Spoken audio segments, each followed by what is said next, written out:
Perl has a number of functions for dealing with arrays, and we'll take a look at those right now. Arrays and lists are really just two different names for the same thing.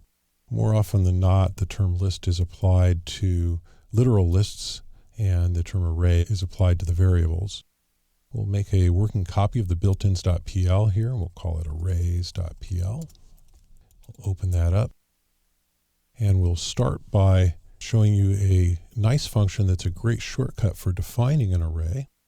And we'll say my list equals QW and parentheses. You can think of it as standing for quote word. And what it does, it lets you put a bunch of literal words in parentheses, or really any delimiter. The parentheses are used commonly. Those words are then put into an array as if they were strings. For example, I can just say Jan, Feb, March, April, May, June, July, August, September, October, November, and December. I think that's all of them. And this will create an array that will have all of those strings in it. So if we go ahead and print the join of that, and join is another wonderful function for dealing with arrays. And what join does is it takes two arguments. The first argument is a delimiter, and the second argument is the array itself. And then it will take each of the elements of that array and join them together with the delimiter. And that'll allow us to print this out in a way that we can see it. So we'll save this and run it, and there's all of our strings delimited by these colons here. So that's a great way to define a list using the QW operator. Let's say we wanted to add something to the end of the list. Let's say we made up a new month and we call it foo. And so we can use the push function for adding something to the end of a list.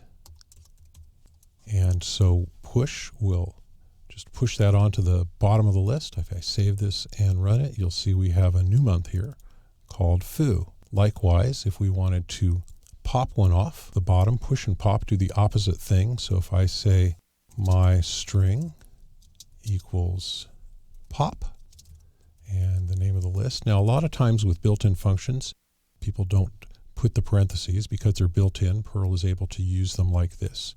So you can type this with or without the parentheses. If I were to type it with the parentheses, it would work exactly the same. But pop is one of those ones that I'll often just write this way. And so now I'll have this string, which will be the last element of the list. So I'm going to message that one separately. And then we'll go ahead and save that and run it. And you'll see that I have December up here because I messaged it separately. That's the string that I popped off the list. And December is not over here. It actually took it off of the list and returned it to me so I could have it in a string. So that can be really convenient for keeping a stack of variables. You can push them on and pop them off, and they come off in the reverse order that you put them on, and that can be really convenient sometimes. You can do the same thing at the top of a list with shift instead. So if I say shift instead of pop, it'll take January instead of December. We'll run that. There we have January, and January is not on the list. And likewise, if we wanted to, we can unshift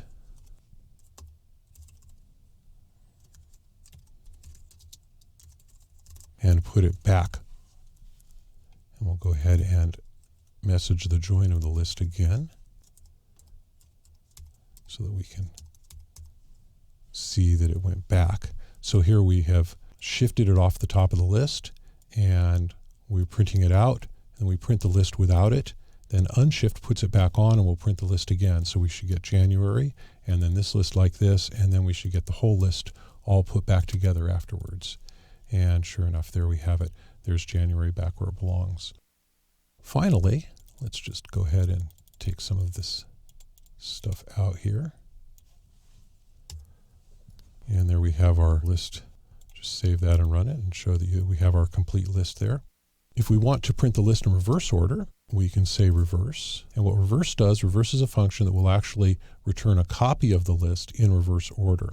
So there will now be a copy of the list there, and save that and run it. In fact, if we wanted to instead, we could say our list equals reverse of list, and then we could print list, And we could print our list and see both of them. Save that and run it. And you have the list in forward order and the list in reverse order. Or if we wanted to, we could make a sorted list by using the sort function. And we'll print this out as slist there. And save and run. And now we have a list that's in alphabetical order. And that can be useful for a lot of things that are not months of the year. So those are the list functions. You can see that there's a good assortment of them, pretty much everything that you will need for dealing with lists in Perl.